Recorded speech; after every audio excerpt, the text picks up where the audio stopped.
বিসমিল্লাহির রহমানির রহিম। আলহামদুলিল্লাহ, সকল প্রশংসা সেই মহান রবের, লক্ষ কোটি দরুদ ও সালাম সেই বিশ্ব নবীর প্রতি।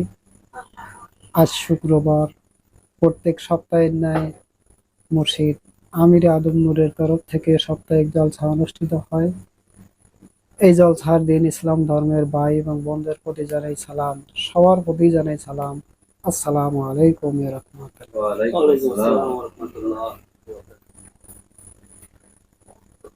আমরা যারা কোরআনিক হেদায়েত নিয়েছি, সেই হেদায়েতের সত্যটা আমরা একটু স্মরণে এনে দেখি যে হেদায়েতের সত্যটা কি ছিল। এই কোরআনের সত্য, এই হেদায়েতের সত্য কি ছিল, এটা আমাদের অবশ্যই স্মরণে রাখা উচিত। আর সেই যদি স্মরণে না রাখতে পারি, তাহলে এই সত্য স্থানে কখনোই আমরা পৌঁছতে পারবো না। আমরা বনি আদম এবং জীব মানুষ থেকে মানুষ হওয়ার জন্য এই কোরআনিক হেদায়েত নিয়েছি। জীব মানুষ থেকে পরম জাতের মানুষ হওয়ার জন্য এই কোরআনিক হেদায়েত নিয়েছি। উদ্দেশ্য হতেছে আমাদের এটাই যে আমরা জীব জাতের মানুষ থেকে পরম জাতের মানুষ হয়ে পরবর্তী জীবনে ফিরে যাওয়ার উদ্দেশ্যে, এবং বনি আদম থেকে যাতে আদমের মানুষ হয়ে আমাদের ফিরে যাওয়ার উদ্দেশ্যেই আমরা এই হেদায়েত নিয়েছি। অর্থাৎ একটি কথা হতেছে, মানব সুরতকে কায়েমিত্ব করার উদ্দেশ্যে এবং মানব জীবনকে সঙ্গী করার উদ্দেশ্যে এবং জয় করার উদ্দেশ্যেই আমরা এই হেদায়েত নিয়েছি। আর কোরআনের সত্যটা এটাই হয়। কোরআনের সত্যটা এটাই হয় কারণ সূরা ফাতিহা হতেছে প্রার্থনা স্বরূপ। আমরা সেই আল্লাহ পাকের কাছে আরাধনা করি সরল সোজা পথ উদ্দেশ্যে, এবং সরল সোজা পথ আমরা সেই রবের কাছে, সেই মালিকের কাছে আমরা চেয়ে থাকি। আর সূরা বাকারায় প্রথমের দিকেই এই হেদায়েতটা রয়ে গেছে। আর এই হেদায়েতটা আমরা নিয়ে থাকি হতেছে কোরআনিক সত্য যে অর্জন করিয়াছেন এবং কোরআনিক সত্য যে বাস্তবায়নে এনেছেন, তা হলো আমাদের মূল মুর্শিদ আমিরে আদম নূর। আমরা তার কাছ থেকে এই কোরআনিক সত্যটা নিয়েছি মানুষ হওয়ার জন্য, পরবর্তী জীবনে যাতে মানুষ হয়ে ফিরে যেতে পারে। আর এই কোরআনের হুকুমত হিসেবে যে আয়াতগুলো আছে, এই মানুষের সুরতের উপর অর্থাৎ অস্তিত্বের উপর এবং মানব জীবনের উপরেই এই কোরআনের হুকুমতগুলো আছে। মানুষ হুকুমতের ভিতর দিয়ে যদি সত্যই ভাবে যে ঈমান আনার ভিতর দিয়ে, সৎকর্মের ভিতর দিয়ে, পবিত্র কর্মের ভিতর দিয়ে, পবিত্র ইবাদতের ভিতর দিয়ে যদি একজন মানুষ কোরআনের সত্যকে সহকারে যদি মেনে থাকে, তাহলে অবশ্যই সেই মানুষটা মানব সুরত নিয়ে মানব জীবনকে সঙ্গী করে পরবর্তী জীবনে ফিরে যেতে পারে। আমরা যারা হেদায়েত নিয়েছি মুর্শিদ আমিরে আদম নূর থেকে, সেই হেদায়েতের সত্য ছিল আমাদেরকে দিন কায়েম করতে দেওয়া হলো ফরজ হুকুমত, রব কায়েম করতে দেওয়া হলো ফরজ হুকুমত, আদম সালাতের সুরত কায়েম করতে দেওয়া হলো ফরজ হুকুমত, এবং অন্তরকে সঙ্গী করার জন্য ধরার জন্য হুকুমত দিল, এটাও ফরজ হুকুমত। তাহলে এই চারটা ফরজ হুকুমত মুর্শিদ আমিরে আদম নূর আমাদেরকে দিয়েছে। সত্যরূপেই যদি আমরা সেই চারটা ফরজকে জয় করতে পারি, তাহলে অবশ্যই এই চারটা ফরজের উপরে সত্য হিসেবেই তো আমাদের দাবি আসার কথা। যদি সেই মুর্শিদ আমিরে আদম নূর সত্য ধর্ম দিয়ে থাকে, আমরা সত্য সহকারে যদি মেনে থাকি, তাহলে এই চারটা ফরজের যে শর্ত রয়ে গেছে, সেই শর্তের উপরে অবশ্যই আমরা যারা মুর্শিদ আমিরের হেদায়েত নিয়েছি, ছাত্র হয়েছি, সত্য সহকারে তো এই চারটা বস্তুর উপরে, চারটা ফরজ সত্যর উপরে আমাদের দাবি থাকা উচিত। যদি সত্য দিয়ে থাকে তাহলে আমরা সত্য যদি মেনে থাকি তাহলে অবশ্যই এই দাবিতে অবশ্যই আসবে। যদি মুর্শিদ আমির সেই সত্য না দিয়ে থাকে, আমরা সত্য পালন করা সত্ত্বেও যদি সেই সত্য স্থানে যদি পৌঁছাতে না পারি, তাহলে মুর্শিদ আমির অবশ্যই মিথ্যা ধর্ম দিয়েছে। আর যদি মুর্শিদ আমির সত্য ধর্ম দিয়ে থাকে, যদি আমরা সেই সত্য সহকারে না মেনে আমরা যদি কোনো দাবিতে না আসতে পারি, তাহলে এটা আমাদের অবশ্যই ব্যর্থতা। অবশ্যই আমাদেরই ব্যর্থতা হবে যে মুর্শিদ আমির সত্য ধর্ম দিয়েছে, সত্য হুকুমত দিয়েছে, পাক কোরআনের হুকুমত সত্য করে দেওয়ার পরেও আমরা সেই সত্য সহকারে না মেনে কোনো দাবিতে আসতে পারলাম না। আর যদি মেনে চলি, অবশ্যই এই দাবিতে আমরা আসতে পারবো। কিন্তু সেই সত্য দাবিটা কি ছিল আমাদের? সেই দাবির সত্যটা কি? আমাদের দিন কায়েম করতে দেওয়া হলো, আমরা কোন দিন কায়েম করব? যে দিন দেওয়া হলো, যে নফস দেওয়া হলো, যে রব দেওয়া হলো, যে সালাতের সুরতকে কায়েম করতে দেওয়া হলো, এই নফস শব্দের অর্থ হতেছে আদম সুরতের একটা ভাণ্ড, অর্থাৎ মানব সুরতের ভাণ্ডকে নফস বলা হয়। আদম সুরতের নফস, এই নফসকে কায়েমিত্ব করা হলো, অর্থাৎ আদম সুরতকে যে রক্ষা করলো, অর্থাৎ মানব সুরতকে যে রক্ষা করলো, সে আদম নফসকে কায়েমিত্ব করলো। হাকিকতে এটাই আসে যে আমরা যে সত্য জানি না, বুঝি না, এটা আমাদের সেই আলোচনার ভিতর দিয়ে, জ্ঞানের ভিতর দিয়ে আমরা এটা জেনে থাকি।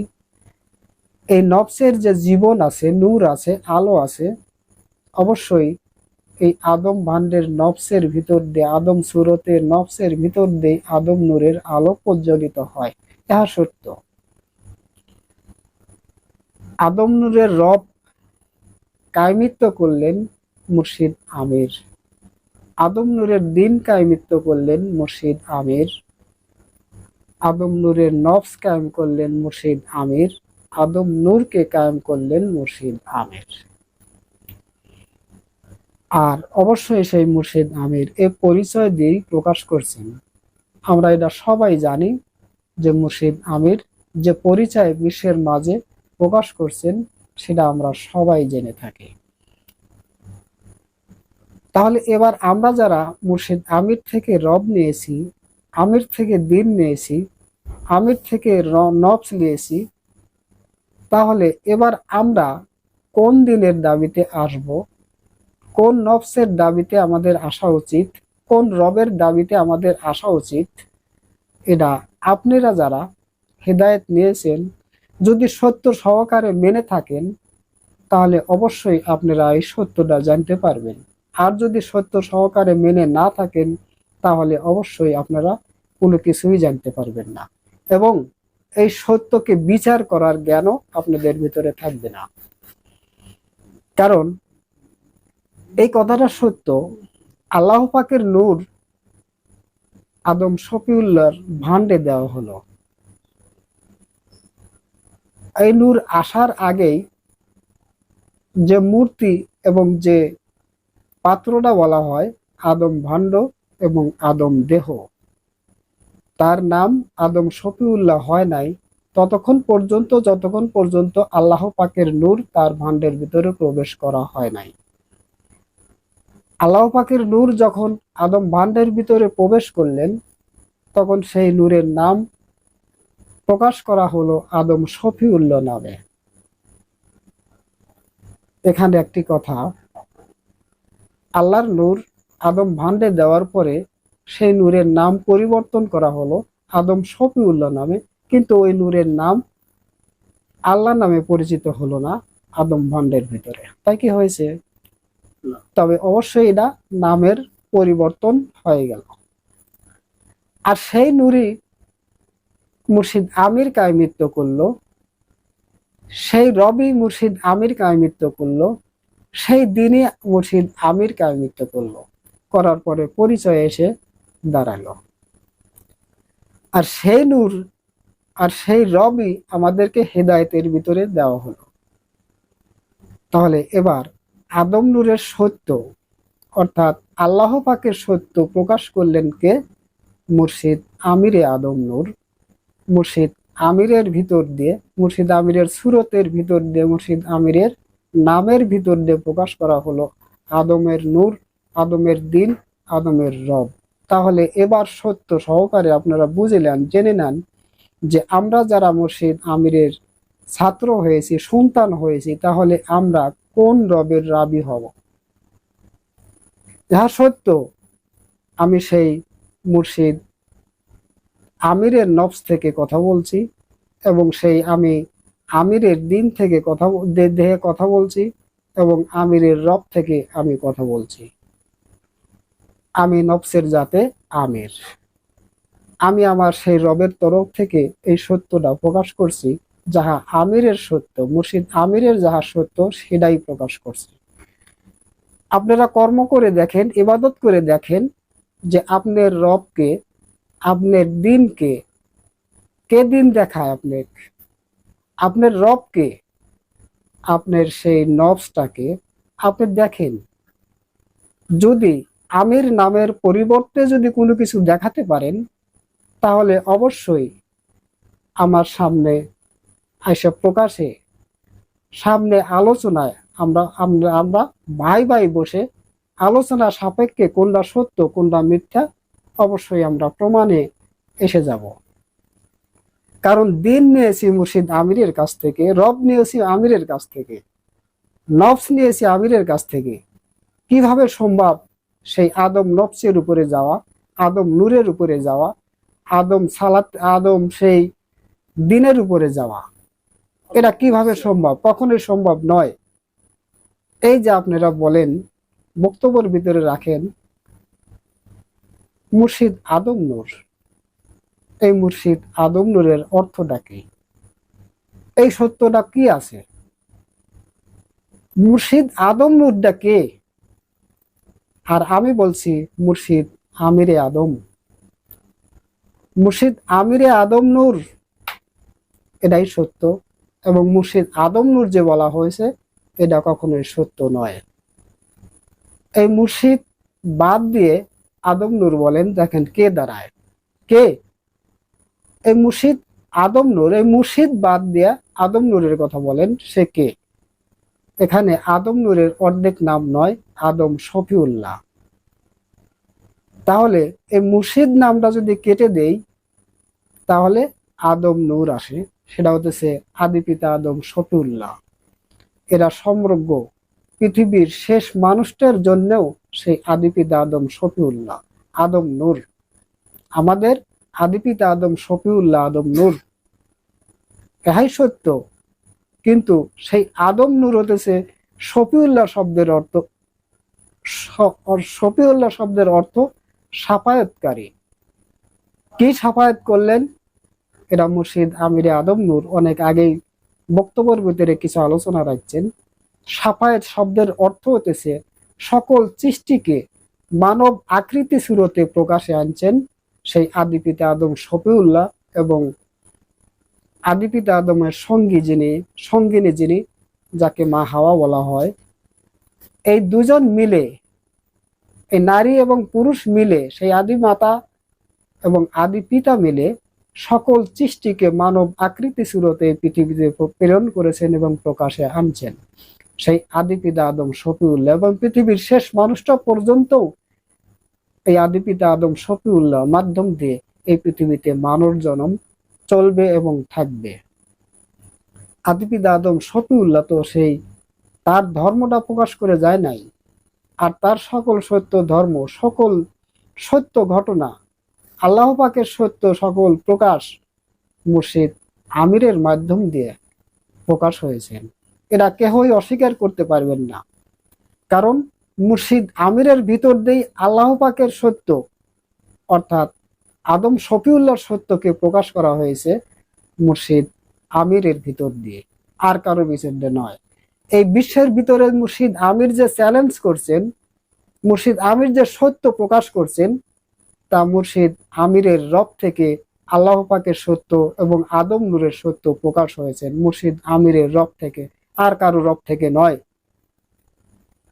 আদম শফিউল্লাহর দিন যে প্রকাশ হয়েছে, তাও মুর্শিদ আমিরের দিনের ভিতর দিয়ে সেই আদম শফিউল্লাহর দিনকে প্রকাশ করা হয়েছে, আদম শফিউল্লাহর দিনের ভিতর দিয়ে নয়। আদম নূরের যে সত্য প্রকাশ করা হয়েছে, সেই মুর্শিদ আমির নামের সুরতের ভিতর দিয়ে, আমিরের ভিতর দিয়ে আদম নূরের সত্য প্রকাশ করা হয়েছে, আদম শফিউল্লাহর ভিতর দিয়ে নয়। আদম ধর্ম সত্য প্রকাশ করেছেন মুর্শিদ আমির সর্বপ্রথম এই বিশ্বের ভিতরে। আদম ধর্ম প্রকাশ করেছেন, মানব ধর্ম প্রকাশ করেছেন মুর্শিদ আমির। ইহা আমরা সত্য সহকারে, এটা আমরা অবশ্যই বুঝে নিয়েছি এবং সত্য সহকারে আমরা সেটা মেনে নিয়েছি যে আদমের ধর্মই, অর্থাৎ আল্লাহ পাকের ধর্মই প্রকাশে আনছেন মুর্শিদ আমির। আল্লাহ পাকের ধর্ম দিন ইসলাম ধর্ম, আল্লাহ পাকের মনোনীত ধর্ম হচ্ছে দিন ইসলাম। তাহলে এটা আল্লাহ পাকের ধর্ম। এই আল্লাহ পাকের ধর্ম আদম শফিউল্লাহ হয়ে সেই ধর্মকে মুর্শিদ আমির জয় করে, সেই ধর্মের সত্যকে সংরক্ষণ করে কায়েমিত্ব করে মুর্শিদ আমির এই ধর্মকে প্রকাশে আনলেন সেই কোরআনের সত্য সহকারে। কারণ এই কোরআনের সত্য হতেছে মানব হওয়া, মানব জীবন নিয়ে যাওয়া, মানব সুরতকে কায়েমিত্ব করাই হতেছে কোরআনের সত্য হাকিকত। কারণ এই কোরআনের সকল হুকুমত সত্য হয়েছে এই মানব সুরতের উপর এবং মানব জীবনের উপর, অন্য কোনো কিছুর উপরে নয়। তাহলে আমরা যে দিন কায়েম করতে এসেছি, যে রব কায়েম করতে এসেছি, যে নফস কায়েম করতে এসেছি, আমরা মুর্শিদের থেকে যে পেয়েছি, আমরা সেই কর্ম ইবাদতের ভিতর আমরা যে দেখি যে আমাদের সেই দিনের মালিককে, রবের মালিককে, সেই নফসের মালিককে আসলে প্রকৃত আমরা দেখে নেই। আমাদের সেই কর্ম দিয়ে, ইবাদত দিয়ে, সেই সাধনা দিয়ে আমরা দেখি যে আমাদের মালিককে, আমার রবকে, আমার দিনটাকে, আমার সেই নফসের মালিকটাকে, আমার সেই নফসটাকে আমরা এটা না চিনে না বুঝে যদি হুমজিক্যালি যা খুশি তাই বলে যাই, এটা কখনোই সম্ভব না। কারণ মুর্শিদ আমিরে আদম নূর সত্য ধর্ম দিয়েছে, সে দিন কায়েমিত্বর ধর্ম দিয়েছে, রব কায়েমিত্বর ধর্ম দিয়েছে, নফস কায়েমিত্বর ধর্ম দিয়েছে। যদি সত্য সহকারে দিয়ে থাকে, তাহলে অবশ্যই মুর্শিদ আমিরের ছাত্র যারা সত্যর উপরে যদি মেনে থাকে, সেই সাধনায় করে থাকে, ইবাদত করে থাকে, তাহলে অবশ্যই এই নফসের উপরে অবশ্যই তার দাবি আসবে, দিনের উপরেও দাবি আসবে এবং সেই রবের উপরেও দাবি অবশ্যই আসবে। কিন্তু সত্য দাবি হবে অবশ্যই নফসের জাতে আমির এবং রব্বের জাতেও আমির। এর বাইরে যদি কেউ দেখাতে পারে, প্রমাণ সহকারে যেন আমার সামনে তুলে ধরতে পারে। যদি এর বাইরে কোনো দাবিদার যদি হয়, তাহলে আমার সামনে জানি তুলে ধরে, আমি সেই রবের তরফ থেকে আমিরের সত্য প্রকাশ করছি। এই আমিরের সত্য প্রকাশের অর্থ হতেছে কি, আমির মুর্শিদ আমির যাহা প্রকাশ করে গেছেন, প্রকাশ শরীয়ত সেটা। মুর্শিদ আমির যাহা প্রকাশ করছেন, এটা প্রকাশ শরীয়ত। কিতাবে লেখুক আর গানের ভিতরে লেখুক আর ভিডিওত লেখুক, এটা হতেছে প্রকাশ শরীয়ত। আর এই শরীয়তের সত্য হতেছে হাকিকত। অর্থাৎ মুর্শিদ আমিরের সত্য প্রকাশের অর্থ হতেছে প্রকাশ শরীয়তের হাকিকত হতেছে আমিরের সত্য প্রকাশ, মুর্শিদ আমিরের সত্য প্রকাশ। কারণ মুর্শিদ আমিরের যে কথাগুলো শরীয়ত প্রকাশ করা হয়েছে, সেই কথাগুলোর হাকিকত হতেছে সত্য প্রকাশ। আর সেই সত্য প্রকাশ করছি আমি সেই আমার রবের তরফ থেকে। কারণ আমি আমার রবকে চিনি, আমি আমার দিনকেও চিনি। অবশ্যই আমি আমার রবকেও চিনি, আমি আমার দিনকেও চিনি, আমি আমার নফসকেও চিনি। অবশ্যই আমি এই পরিচয় দিতে সক্ষম, অবশ্যই এই পরিচয় দিতে সক্ষম। কারণ মুর্শিদ আমিরের বাইরে আমার যাওয়ার ক্ষমতা নয়। আমার রব যতটুকুন জ্ঞানের ভিতরে দিয়েছে ততটুকুন আমি বলতে পারবো, এর বাইরে নয়। আমার মালিক যতটুকুন বুঝ দিয়েছে, জ্ঞান দিয়েছে, ততটুকুনি বলতে পারবো, এর বাইরে আমার বলার ক্ষমতা নাই। কারণ আমি সেই মুর্শিদ আমিরের নফস থেকেই আমি কথা বলছি। কারণ আমি সেই সত্য সহকারেই, আমি প্রমাণ সহকারেই আমি আপনাদের সামনে তুলে ধরলাম। আমি সেই মুর্শিদ আমিরে আদম নূরের ভিতরে, এর বাইরে নয়। আমি এটা অবশ্যই আমার রবের দিক থেকে, আমার সেই মালিকের দিক থেকে আমি সত্য বলে প্রমাণ করার জন্য প্রস্তুত আছি। তাই আমরা সত্য সহকারে সেই হেদায়েতের যে সত্য দিন কায়েমিত্ব করতে দিয়েছে, সেই রব কায়েমিত্ব করতে দিয়েছে, যে নফস কায়েমিত্ব করতে দিয়েছে, আমরা সত্য সহকারে সেই দিনকে কায়েমিত্ব করে দেখি। আমরা কোন দিনে দেখে থাকি? আমরা সেই রবকে দেখি যে আমাদের সেই রবটা কোন রব থেকে আমরা কথা বলতে পারি। আমরা সেই নফসটাকে কায়েমিত্ব করে দেখি আমরা সেই কোন নফসে কথা বলতে পারি। অবশ্যই আমরা যারা হেদায়েত নিয়েছি তাদের পক্ষেই সম্ভব এই নফস, এই দিন কায়েমিত্ব করা, অন্য কেউ পারবে না। কারণ যারা স্বীকৃতি নিয়েছে, যারা এই সত্য পথ নিয়েছে, যারা কোরআনের সত্যটাকে মেনে নিয়েছে, তারাই এই কোরআনের সত্যের উপরে পৌঁছাতে পারবে, অন্য কেউ নয়। অবশ্যই তারাই এই কোরআনের সত্যটা জানতে পারবে, অন্য কেউ নয়। তাই আমি আমার রবের দিক থেকে, আমি আমার রবের তরফ থেকে সত্য বলছি। যাহারা ভুল ভ্রান্তি দাবি করছে, আসলে সেই দাবিগুলো সত্য সহকারে, প্রমাণ সহকারে আমাদের বুঝে নেওয়া উচিত। আমি যদি মিথ্যা বলে থাকি, সেই মিথ্যাটাকে আপনারা সেই ভাই বোন হয়ে সেই মিথ্যাটাকে প্রমাণ সহকারে ধরা দিবেন। আর যখনই আমি সেই সত্যটা বুঝতে পারবো যে না, আমি মিথ্যাই বলছি, আপনারাই সত্য বলছেন, অবশ্যই সেই সত্যটা আমি ভাই হয়ে, বোন হয়ে আমি সেই সত্যটাকে, আপনাদের সত্যটাকে গ্রহণ করে নেব। আর যদি আমি সত্যই বলে থাকি সেই আমার রবের দিক থেকে, আমার মালিকের দিক থেকে, তাহলে যারা মিথ্যা বলছে, যারা বানোয়াট বলছে, যারা হিংসামূলক বলছে, তাহলে তাদের সত্যগুলো আপনারা জ্ঞানে বিচার করে দেখেন। কারণ সত্যকে বিচার করার জন্য জ্ঞানের প্রয়োজন আছে। কারণ ন্যায় অন্যায়কে বিচার করার জন্যও জ্ঞানের প্রয়োজন থাকে। কোরআনের আরেকটি নাম হলো ফুরকান, আর ফুরকান শব্দের অর্থ হতেছে ন্যায় অন্যায় পার্থক্যকারী। আমি ন্যায় বলছি, অন্য ভাই অন্যায় বলছে, এটা হয়তো বিচার করার জন্য সেই ন্যায় অন্যায়ের জ্ঞান প্রয়োজন আছে। আপনাদের ভিতরে যদি সেই ন্যায় অন্যায়ের জ্ঞান যদি থাকে, তাহলে সেই ধর্মের ভিতরে, যে ধর্মটা মুর্শিদ আমির আমাদের মাঝে প্রকাশ করে গেলেন, সেই ধর্মের ভিতরে সত্য কি আর মিথ্যে কি, এক ভাই এক রকম ভাবে আলোচনা করে যাচ্ছে, এক ভাই যার যার মতো সে মন গড়া হিসেবে কথা বলে যাচ্ছে।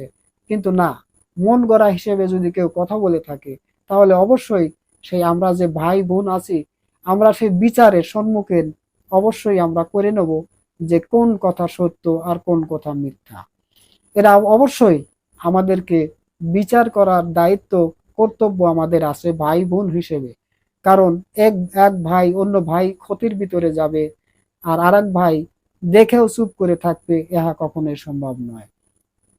তাই বলা হয়েছে এক মুমিন আর এক মুমিন আয়না স্বরূপ। আমি ভুল করলে আপনি প্রকাশ করবেন, আমার ভুলটাকে ধরে দিবেন, আর আপনি ভুল করলে আমি প্রকাশ করব, আমি সেই ভুলটা ধরিয়ে দেব, যেন একে অপরের সঙ্গী হয়ে, ভাই হয়ে যে সত্যটাকে আমরা যেন অর্জন করতে পারি এবং সত্যটা যেন আমরা প্রকাশে আনতে পারি।